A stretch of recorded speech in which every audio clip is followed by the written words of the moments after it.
Hey guys, welcome back to Fantasy Tip. My name is Julian, and I'm here for another Drops video. This is the one for week 6. If you haven't already, guys, hit that subscribe button and hit that like button as well.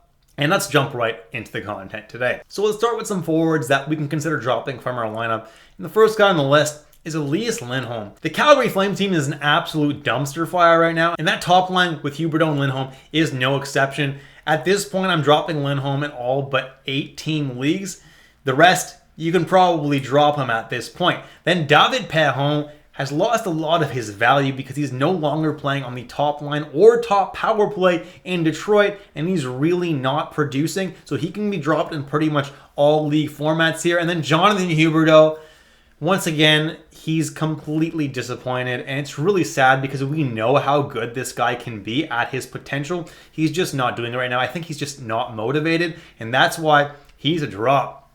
And Logan Cooley of the Arizona Coyotes, unfortunately, is a drop at this point because Arizona is playing as their third line center, and their third line is really not that good. They did get Zucker back, so the third line is going to be a little bit better.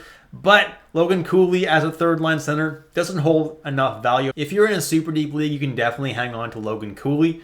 But other than that, guys, he's a pretty safe drop. And then finally, Blake Wheeler is a drop in all league formats. I don't understand why he's still owned in so many leagues. If his poor play hasn't convinced you, maybe the fact that the Rangers don't play until Saturday can convince you to finally let go of Blake Wheeler. Jumping into defensemen now, and the first guy on the list is Brent Burns. And there's got a couple of stars next to him because I'm not dropping him right this second.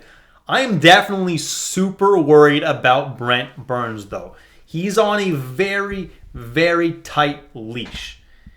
Brent Burns has lost his top power play time to Tony DeAngelo and is not even getting second power play time. And so he's gone ice cold because his points really depend highly on the power play. Now, Tony DeAngelo hasn't really been that great this year either, but in his last 3 games, he does have a couple of points, so he might be turning it around a little bit. We're going to have to see. But the only reason I'm holding Burns here is because Tony DeAngelo has been terrible. So he could be healthy scratch, and if he is, Brent Burns will get back onto the top power play. Hold Burns for now, but if Tony DeAngelo continues to produce, Brent Burns is going to become a drop.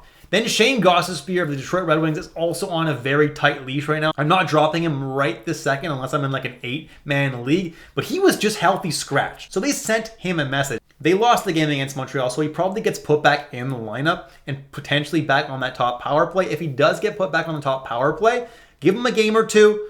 And if he turns it around, great, you can hang on to him. If he doesn't, he'll become a drop for me. If he doesn't get back on that top power play, Sider is going to stay there.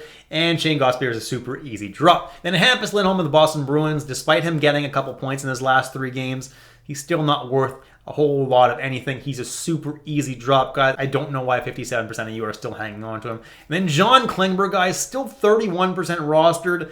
Has now gotten an undisclosed injury, and Morgan Rielly has replaced him on the top power play, guys. There's no reason anymore to hang on to John Klingberg. He's been a super big disappointment in Toronto, and he's someone that you can drop. And then finally, Mikey Anderson was mass added when he was on a super hot point streak, but he's not hot anymore, and the points have cooled down. You can definitely drop Mikey Anderson in all league formats. Jumping into goalies now.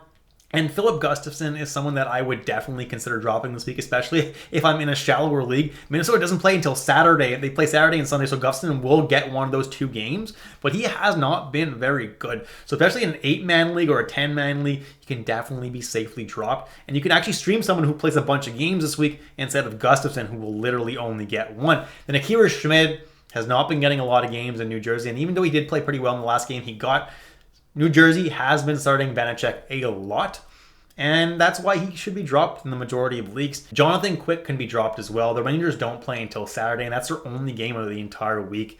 And by that point, he might be healthy, and Shesterkin might be healthy as well. So even if Quick is healthy, he's probably not going to get that start. And then Jack Campbell, I don't know why 11% of you are still hanging on to this guy. He's in the AHL now, and unless you for some reason had an empty NA spot that you moved Jack Campbell onto, it doesn't make sense to have this guy on your roster. And then finally, Phoenix Copley of the Los Angeles Kings has been atrocious this year. If you're in a points league, he's pretty much has been negative in every game he's played in, other than that 1 win he had.